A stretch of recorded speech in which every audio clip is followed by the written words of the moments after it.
Story about a young man who learns that success often comes not from talent, but from persistence, from taking one more step when everyone else stops. There was once a young man named Ethan who dreamed of climbing the tallest mountain in his country. Everyone told him it was impossible. "You're too young," they said. "Too weak. Too inexperienced." But Ethan believed otherwise. He trained every morning before sunrise. He ran, lifted weights, and studied the routes of great climbers. After 2 years, he finally stood at the base of the great mountain, ready to prove himself. The climb began well. The sun was bright, and the wind was calm. But halfway up, a storm rolled in. Snow and wind cut through his clothes. Other climbers turned back.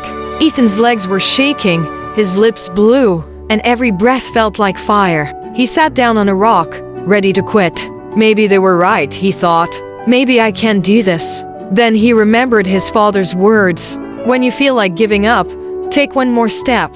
That's where strength is born. So Ethan stood up. One more step, then another, and another. Each step felt heavier than the last, but he didn't stop.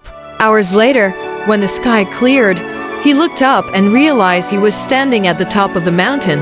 Tears filled his eyes. The view was breathtaking. But what truly moved him was the realization.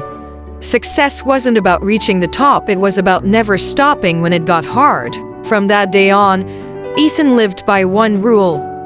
Always take one more step. No matter how tough life gets, you're always one step away from success. Don't quit, take one more step. After conquering the mountain, Ethan believes he's unstoppable until life tests him again in a way he never expected. This time, the climb isn't up a mountain. It's through failure, fear, and self-doubt. Story. Months after his mountain victory, Ethan became a local hero. Magazines wrote about him, schools invited him to speak, and everyone called him the boy who never gave up. But success can be dangerous. Ethan started to believe that nothing could ever stop him again.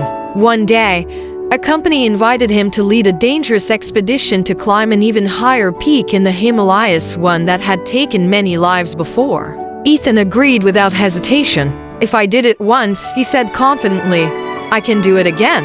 The journey began with great energy, but this mountain was different. It was colder, steeper, and crueler. His team faced constant avalanches, frostbite, and sleepless nights. Then one night, as they crossed a narrow ice bridge, tragedy struck. The ice cracked beneath Ethan's feet, and he fell into a deep crevice. His team managed to pull him out, but his leg was shattered. Lying in a hospital bed weeks later, Ethan stared at the ceiling, filled with anger and shame. "Why did this happen to me?" he whispered. "Maybe I've lost my strength.